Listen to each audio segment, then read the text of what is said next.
شروع اللہ کا نام لے کر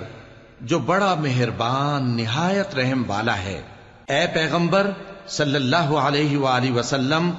لوگوں سے کہہ دو کہ میرے پاس وحی آئی ہے کہ جنوں کی ایک جماعت نے اس کتاب کو سنا تو کہنے لگے کہ ہم نے ایک عجیب قرآن سنا جو بھلائی کا رستہ بتاتا ہے، سو ہم اس پر ایمان لے آئے، اور ہم اپنے پروردگار کے ساتھ کسی کو شریک نہیں بنائیں گے، اور یہ کہ ہمارے پروردگار کی شان بہت بلند ہے، وہ نہ بیوی رکھتا ہے نہ اولاد، اور یہ کہ ہم میں سے کوئی بے وقوف اللہ کے بارے میں جھوٹ گھڑتا ہے، اور ہمارا یہ خیال تھا کہ انسان اور جن اللہ کی نسبت جھوٹ نہیں بولیں گے، اور یہ کہ بعض بنی آدم بعض جنات کی پناہ لیا کرتے تھے تو اس سے ان کی سرکشی اور بڑھ گئی تھی،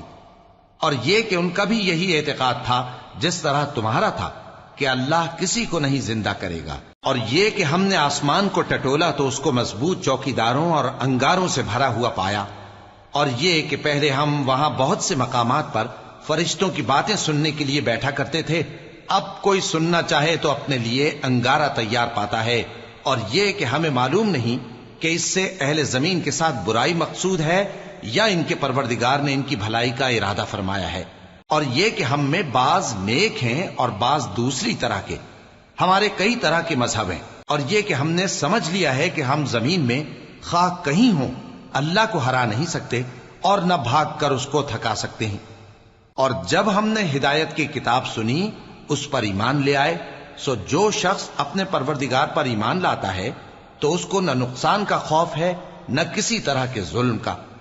اور یہ کہ ہم میں بعض فرما بردار ہیں اور بعض نافرمان ہیں، تو جو فرما بردار ہوئے وہ سیدھے رستے پر چلے، اور جو نافرمان ہوئے وہ دوزخ کا ایندھن بنے۔ اور اے پیغمبر صلی اللہ علیہ وآلہ وسلم، یہ بھی ان سے کہہ دو کہ اگر یہ لوگ سیدھے رستے پر رہتے تو ہم ان کے پینے کو بہت سا پانی دیتے تاکہ اس سے ان کی آزمائش کریں، اور جو شخص اپنے پروردگار کی یاد سے منہ پھیرے گا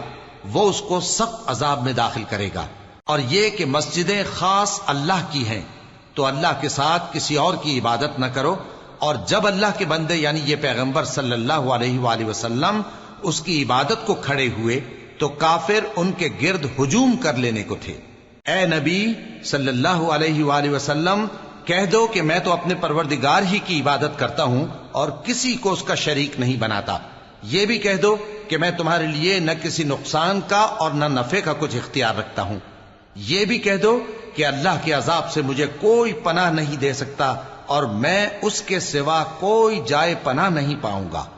ہاں اللہ کی طرف سے احکام کا اور اس کے پیغاموں کا پہنچا دینا ہی میرے ذمہ ہے، اور جو شخص اللہ اور اس کے پیغمبر کی نافرمانی کرے گا تو ایسوں کے لیے جہنم کی آگ ہے، وہ ہمیشہ ہمیشہ اس میں رہیں گے، یہاں تک کہ جب یہ لوگ وہ دن دیکھ لیں گے جس کا ان سے وعدہ کیا جاتا ہے، تب ان کو معلوم ہو جائے گا کہ مددگار کس کے کمزور ہیں اور شمار کن کا تھوڑا ہے۔ کہہ دو کہ جس دن کا تم سے وعدہ کیا جاتا ہے میں نہیں جانتا کہ وہ عنقریب آنے والا ہے یا میرے پروردگار نے اس کی مدت دراز کر دی ہے، وہی غیب کا جاننے والا ہے، سو کسی پر اپنے غیب کو ظاہر نہیں کرتا، ہاں جس پیغمبر کو پسند فرمائے اور اس کو غیب کی باتیں بتا دے تو اس کے آگے اور پیچھے نگہبان مقرر کر دیتا ہے تاکہ معلوم فرمائے کہ انہوں نے اپنے پروردگار کے پیغام پہنچا دیے ہیں، اور یوں تو اس نے ان کی سب چیزوں کا ہر طرف سے احاطہ کر رکھا ہے اور ایک ایک چیز گن رکھی ہے۔